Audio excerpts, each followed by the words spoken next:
I was one of the original board members here, and it's exciting to be back here to do this again.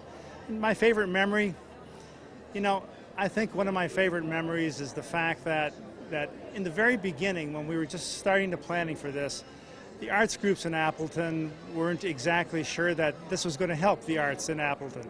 And 10 years later, I think that we have a much better symphony than we've ever had before, and that all the arts groups have a place that they can call their own. And that's what's exciting to me, is that the arts in Appleton and the Fox Cities are better and more alive than they ever were before.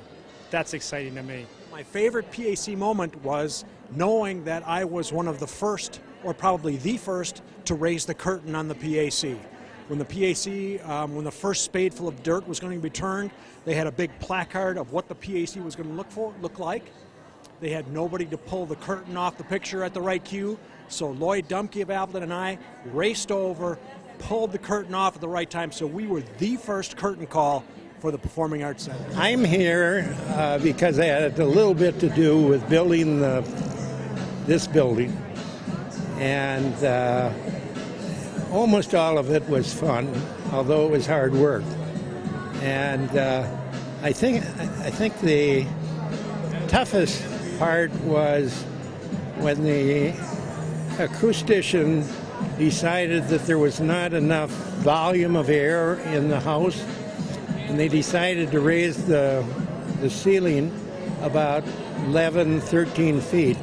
And so if you look at that almond up there, that is really was not intended.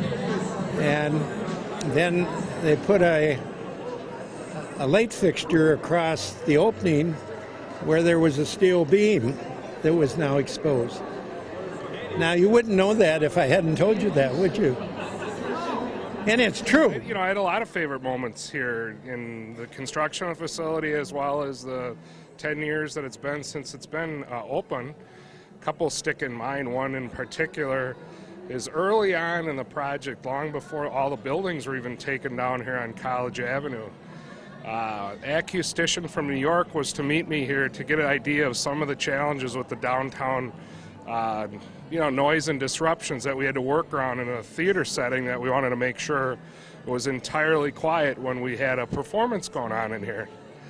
And he stayed at the Paper Valley Hotel, and I said I'd meet him on the corner here at College and Division, and I walked up to find this guy with his leg and his arm up on the existing building and the other knee around the corner of the building.